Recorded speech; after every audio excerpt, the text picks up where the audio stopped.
Hi everyone and welcome back to my channel. Hello, fellow General Hospital enthusiasts. As the twists in Port Charles continue to unravel, one question looms large. Could Valentin Casadin's shadowy maneuvers from behind bars become the lifeline Anna Devane desperately needs? With Anna trapped in a nightmarish hostage situation tied to echoes of her tormented past, the stage is set for a high-stakes collision of old flames and hidden agendas. In the intricate web of General Hospital's current arcs, Valentin Casadini finds himself entangled in a calculated alliance with Carly, both united by a thirst for vengeance against the cunning Jack Brennan. This partnership has already sown seeds of disruption, with Carly's masterful psychological ploys chipping away at Brennan's defenses. Picture Carly, ever the resilient force in Port Charles, deploying her sharp instincts to manipulate Brennan's vulnerabilities, perhaps through whispered threats or fabricated alliances that expose his weaknesses. As a result, Valentin's confinement at the formidable Steinmauer prison teeters on the edge of collapse. Intelligence from recent fall previews suggests his transfer to a domestic facility isn't far off. A bureaucratic shuffle that could inadvertently provide the perfect launchpad for something far more audacious, a daring escape. But what drives Valentin beyond mere liberation or settling scores with Brennan? The answer might lie in a deeper, more personal imperative, one that pulls at the threads of his storied history with Anna Devane. Valentin's potential breakout isn't just about personal grudges. It could herald a seismic shift in the show's narrative landscape, intertwining his path with Anna's escalating peril. Imagine the moment Valentin catches wind of Anna's predicament, perhaps through a smuggled message from a loyal contact or an overheard prison rumor that filters through the grapevine. Anna, the seasoned spy who's faced down countless threats, now grapples with a hostage crisis that dredges up the ghosts of Caesar Faison's malevolent legacy. Valentin, with his intimate knowledge of Faison's final, enigmatic endeavors, stands uniquely positioned to decipher the chaos. He was there in the shadows during Faison's reign of terror, privy to the machinations that blurred lines between ally and enemy. This insider perspective equips him not just with facts, but with the raw intuition to unravel who might be puppeteering this latest scheme. If Anna's captivity stems from a calculated revival of her Faison trauma, fabricated evidence like forged documents or staged encounters designed to fracture her resolve, Valentin's expertise could be the key to exposing the fraud. His fierce protectiveness, rooted in a love that has weathered betrayals and reunions, might propel him into action, transforming a routine prison transfer into a full-throttle jailbreak. Envision him slipping past guards under the cover of night, leveraging contacts from his Casadini network to secure transport, all fueled by the urgency of Anna's silence. Delving deeper, Valentin's motivations extend beyond intellect to an unyielding emotional core. For years, their relationship has been a tempest of passion and peril-stolen moments amid espionage, heartfelt confessions amid crises. Valentin has always viewed Anna as his North Star, a beacon of strength that both inspires and humbles him.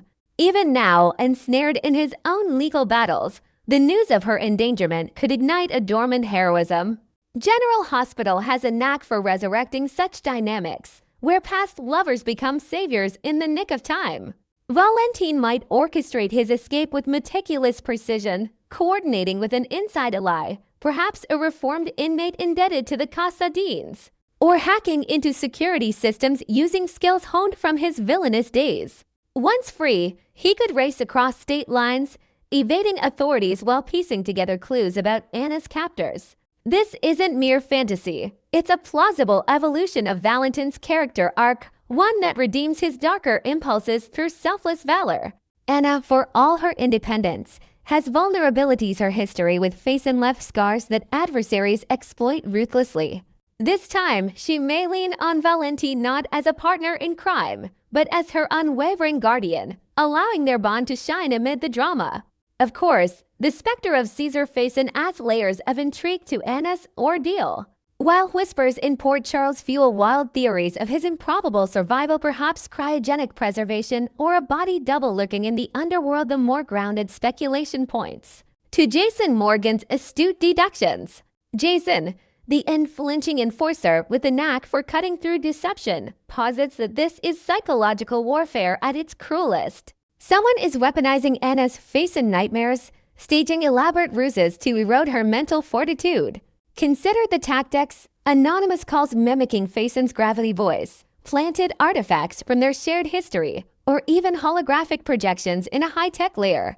This manipulator could be a disgruntled former associate seeking leverage in the city's power struggles, or a new villain with ties to the Casadini Empire. Valentin, attuned to these undercurrents, might recognize the handiwork immediately upon learning of Anna's distress. His response could be twofold. First, a covert investigation to unmask the culprit, drawing on encrypted files from Faison's dismantled operations. Second, a direct assault on the hostage site, risking everything to pull Anna from the brink. In this scenario, Valentin's escape becomes a catalyst, blending high-octane action with emotional depth as he confronts not just external foes, but his own redemption.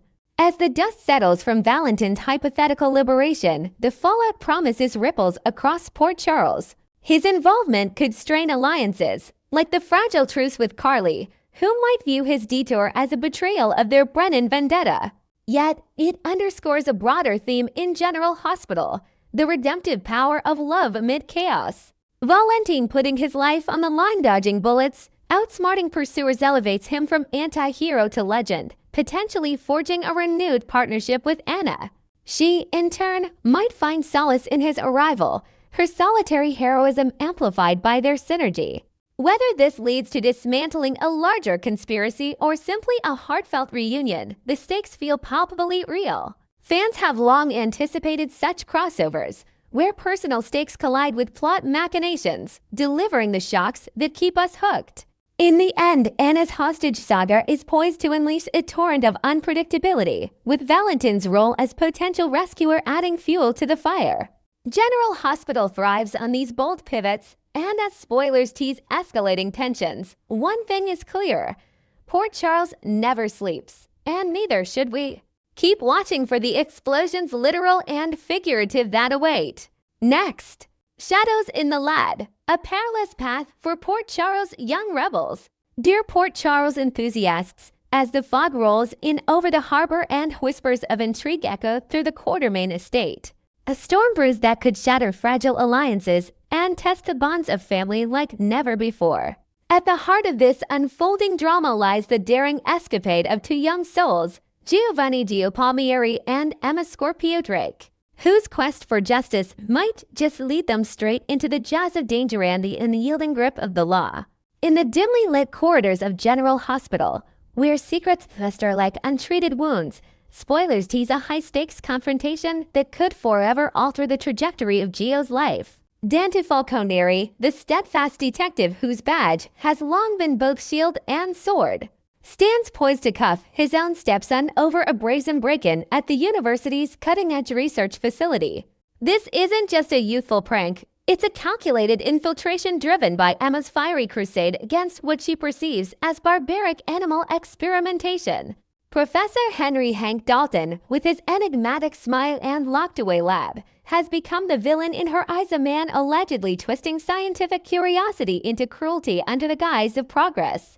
Yet, as any seasoned viewer knows, the layers of deception in Port Charles run deeper than a simple ethical standoff. Hidden agendas swirl around Dalton's work, hinting at experiments that transcend the ethical boundaries of veterinary science and plunge into realms that could upend the city's fragile peace. Gio, ever the loyal guardian with a heart as vast as the Corinthos docks, steps into this fray not out of blind impulse, but with a profound sense of duty. Having recently navigated the turbulent waters of his fractured family ties, he's no stranger to risk. His decision to aid Emma stems from a blend of budding romance and an unshakable moral compass, forged in the fires of his own past hardships. Picture him, violin case in hand as a cover, slipping through the shadows of the campus at midnight, his pulse racing not just from the thrill but from the weight of potential consequences. He understands the peril Brooklyn Quartermain, his biological mother,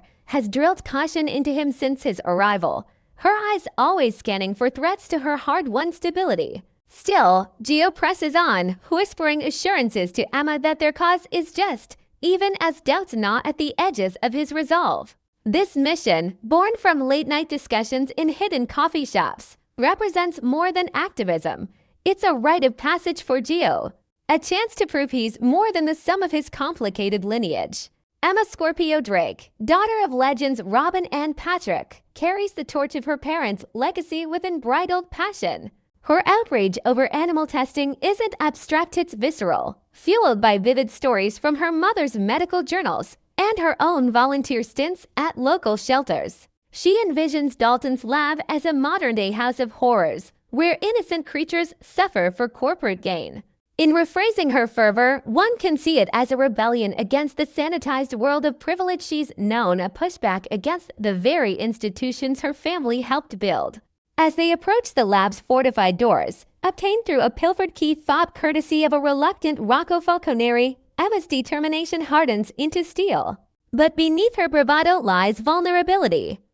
Past escapades have left scars, from school suspensions to family lectures, and she fears this could be the one that severs her from the support she craves. Their partnership, a delicate dance of trust and tension, amplifies the stakes. Gio's protectiveness clashes with Emma's independence, creating sparks that could either ignite success or explosive fallout. Unveiling the abyss, horrors beyond imagination. What awaits them inside that sterile labyrinth defies their wildest suspicions, promising a revelation that shatters illusions and forces a reckoning.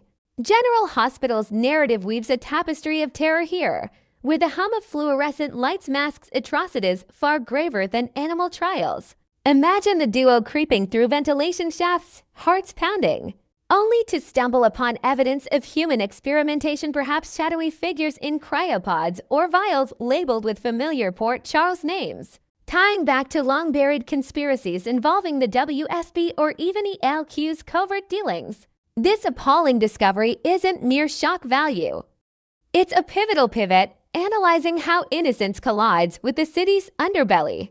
Emma's face drains of color as she pieces together Dalton's true agenda, possibly a rogue program blending genetics with mind control, echoing the Casadini legacy of forbidden science. Gio, drawing on his street-smart instincts, urges restraint, but the horror grips them, compelling a frantic search for proof. Photos snapped on a hidden phone, documents rifled from locked drawers. The gravity of their intrusion escalates when alarms, both metaphorical and mechanical, shatter the silence. A tripped sensor, perhaps triggered by a careless footfall or an overlooked camera, floods the lab with blaring sirens, red lights pulsing like a heartbeat gone mad. In this chaos, the true test of character emerges. Gio, true to his chivalrous nature, could shove Emma toward an escape route, his broad shoulders blocking pursuing guards while he fabricates a solo confession.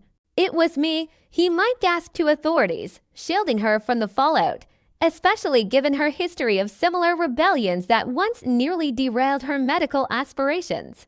Alternatively, if capture is inevitable, Gio's lie could paint him as the instigator, claiming he coerced Emma with tales of injustice to impress her. This self-sacrifice isn't heroic posturing. It's a calculated move rooted in his growing affection and fear for her future. Analyzing the emotional toll of such loyalty in a world where family secrets breed isolation. Fractured bonds, Dante's dilemma unfolds. Dante Falconeri finds himself ensnared in a web of conflicting loyalties, his detective's instincts warring with paternal instincts just beginning to bloom. Fresh off mending fences with Gio, shared basketball games at the park, tentative conversations over pizza, Dante's senses a bridge forming, a chance to heal the wounds left by absent years. Yet, this lab fiasco threatens to torch it all. Spoilers suggest his professional duty will bleed into personal turmoil, forcing a choice. Slap cuffs on Gio during interrogation, his voice steady but eyes betraying heartbreak. Or bend rules to extract him from the mess. The scene could unfold in the dimly lit PCPD bullpen, Dante pacing as Gio sits stone-faced, the air thick with unspoken accusations. Adding depth, Dante's anger might erupt over Gio's manipulation of Rocco, his younger son, into stealing Britt Westburn's key fob, a betrayal that drags innocence into peril and revives old ghosts of the Westburn legacy. Brooklyn Quartermain, the fierce matriarch whose life has been a whirlwind of corporate battles and romantic entanglements, erupts in panic at the news. Her bio son, barely settled into Port Charles rhythm, now faces charges that could stain his record and derail his musical dreams. In a heated confrontation at the Quartermain mansion, she might corner Dante, her words sharp as stilettos. "You owe him this, fix it." Or "You're no better than the deadbeats we left behind." Her freakout isn't mere hysteria.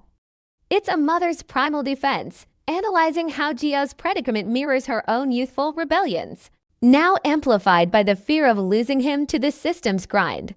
Dante, torn between duty and desire, grapples with the heartbreak of watching their progress evaporate, nights of building trust reduced to ashes in the wake of one reckless night. Echoes of drama, family ties tested anew. This saga sets the stage for a cascade of family drama, where alliances fracture and reform in the crucible of crisis. Port Charles, ever the breeding ground for such tales, promises twists that entwine Gio's fate with broader mysteries. Perhaps Dalton's lab holds keys to curing a plaguing illness or unlocking a villain's master plan. As Dante struggles, weighing arrest against absolution, and Brooklyn rallies her network for legal aid, the fallout ripples outward, ensnaring Emma's family and beyond. Viewers brace for emotional tempests, tearful apologies, explosive arguments, and glimmers of redemption that define the Quartermain Falconeri clan. Next, Sonny Corinthos, the unyielding kingpin of Port Charles, kicks off the week with a confrontation that could fracture his already strained bond with his son, Michael Corinthos. On Monday, Sonny delivers a stern command, insisting that Michael halt whatever risky endeavor he's pursuing, declaring it must stop immediately to prevent further bloodshed. Michael's expression, a mix of defiance and hidden anguish, hints at the deep-seated resentment brewing between father and son, a tension rooted in years of Sonny's shadowy lifestyle clashing with Michael's desire for a stable family life. This demand isn't just words, it's a desperate bid to shield his empire from internal sabotage, especially as whispers of external threats from rivals like Jen's Sidwell circle closer. As the days unfold, Michael's response takes an unforeseen turn, executing a bold maneuver that catches everyone off guard, including his wife, Willow Tate. This unexpected action, perhaps involving a covert alliance or a financial maneuver against Sonny's operations, leaves Willow reeling in shock, her eyes wide with a blend of fear and reluctant admiration for her husband's resolve. The timing couldn't be more charged, coinciding with a pivotal moment when Alexis Davis, the sharp-witted attorney, extends an olive branch to Willow with news that could shift the tides in her favor, possibly a legal breakthrough in a custody battle or evidence exonerating a loved one. Yet, lurking in the background, Drew Kane ramps up his relentless pursuit of Alexis, demanding concrete outcomes from her investigations into corporate espionage tied to LQ Industries. Drew's pressure cooker approach, fueled by his own military-honed impatience, adds layers of urgency, forcing Alexis to juggle loyalties while navigating the ethical minefield of her profession. This web of demands and surprises underscores the Corinthos family's precarious balance, where loyalty is tested and betrayal simmer just beneath the surface, potentially leading to an explosive rift that echoes through Port Charles' elite circles. Portia's alarming revelation and ethical crossroads. Shifting to the bustling halls of General Hospital, Dr. Portia Robinson finds herself at a crossroads of conscience and consequence. Throughout the week, Portia unburdens a long-held secret during a tense conversation, her voice trembling as she admits to a past decision that now haunts her professional reputation, perhaps a misdiagnosis or a cover-up in a high-profile surgery gone awry.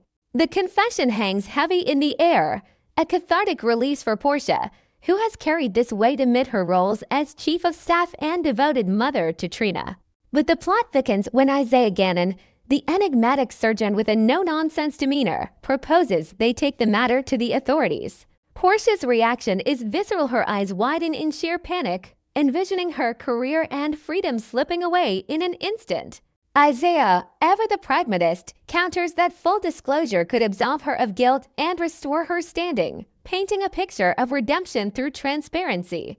Yet the risks are stark. Involvement with the police might expose not just Portia's error but interconnected scandals involving hospital protocols and personal vendettas, landing her behind bars in a city where justice is often as crooked as its underworld.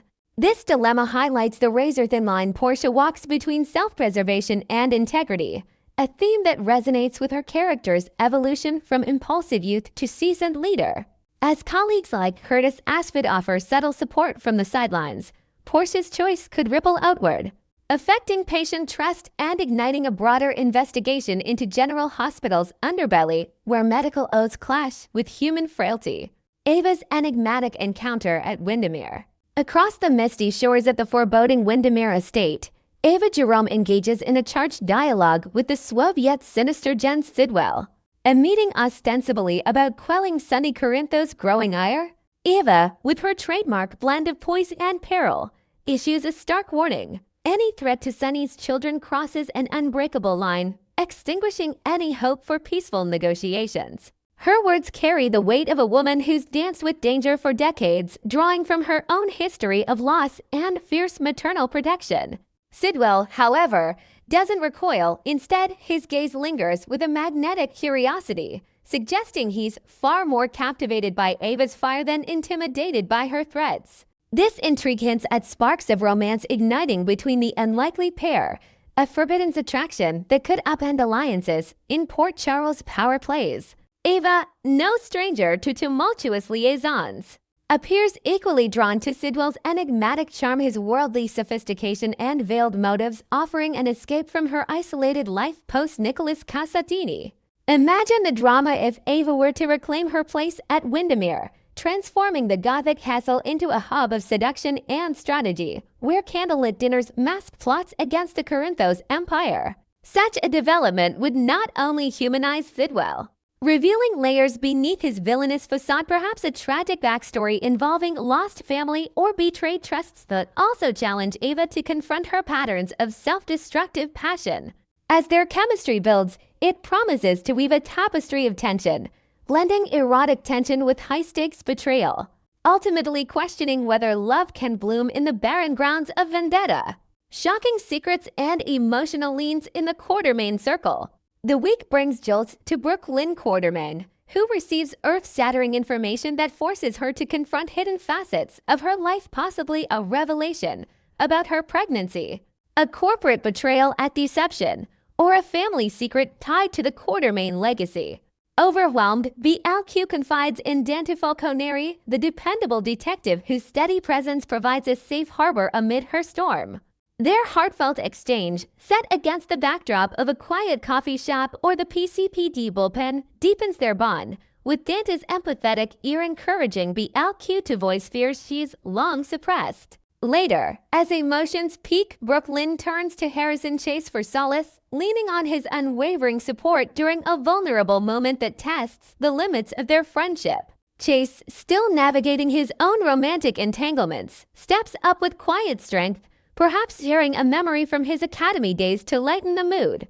Intriguingly, Chase crosses paths with the spectral presence of Nathan West, evoking a poignant nod to past losses, maybe through a flashback or a symbolic encounter that underscores themes of legacy and unfinished business. This sequence of revelations and reaches for comfort illustrates BLQ's growth, transforming her from a scheming socialite to a woman seeking authentic connections, while hinting at how these disclosures might entwine with larger plots involving ELQ's power struggles and Chase's investigative pursuits. Horrifying finds and panicked interruptions. In a spine-chilling turn, Emma Scorpio Drake and Giovanni Giapalmieri stumble upon a gruesome discovery that shatters their youthful innocence and vision a hidden lab or a crime scene tied to Sidwell's operations, complete with eerie evidence of experiments gone wrong or a victim's remnants. This horrifying find propels them into danger, forcing the young duo to grapple with fear and quick thinking as they decide whether to flee or seek help, their alliance forged in the heat of crisis. The fallout ripples to Britt Westfern, who spirals into outright panic the following day, her brutal composure cracking under the pressure of resurfacing traumas perhaps linked to her own brush with mortality or Faison's lingering shadow. Just as Britt and Jason Morgan attempt a private reckoning, discussing strategies against common foes, they're abruptly interrupted, heightening the suspense as unseen forces close in. Compounding the chaos, Professor Henry Hank Dalton arrives with notoriously poor timing, his oblivious entrance potentially derailing a critical plan or exposing a vulnerability. By week's end, Britt channels her turmoil into a bold threat against Sidwell, her words laced with venom and resolve, signaling a shift toward aggressive retaliation that could draw Jason deeper into the fray. These interconnected shocks amplify the soap's thriller elements, exploring how terror unites unlikely heroes while fracturing fragile psyches. With Emma and Gio's ordeal serving as a stark reminder of innocence lost in Port Charles' relentless undercurrents, sacrifices, clashes, and unraveling schemes, Laura Collins emerges as a beacon of selflessness, making a profound sacrifice that endangers her safety for the greater good, sacrificing perhaps a political alliance or personal artifact to aid a loved one like her grandson or to thwart a citywide threat, her mayor's resolve shining through exhaustion. This act of valor, delivered in a dimly lit council chamber, underscores Laura's enduring heroism born from decades of triumphs over cults and conspiracies. Elsewhere, Lulu Spencer bares her soul to Olivia Quartermain, opening up about buried regrets, maybe her journalism ambitions or lingering guilt over past relationships in a sisterly heart-to-heart that fosters unexpected solidarity. Tensions flare as Trina Robinson locks horns with Jordan Ashford, their clash rooted in clashing ideals over justice and privacy, with Trina's artistic passion fueling a heated debate that exposes generational divides in the wake of a mutual friend's peril. Meanwhile, Justine Turner's elaborate scheme begins to fray at the edges, threads of deception pulling loose under scrutiny from allies turned adversaries, leading to a cascade of exposures that threaten her carefully constructed empire. As these narratives converge, they paint a vivid portrait of sacrifice and strife, where personal costs fuel communal resilience, setting the stage for redemptions and reckonings in the episodes ahead. What aspect of this week's drama excites you most? Or would you like me to expand on a specific storyline? Thanks for watching, guys. See you soon. Bye.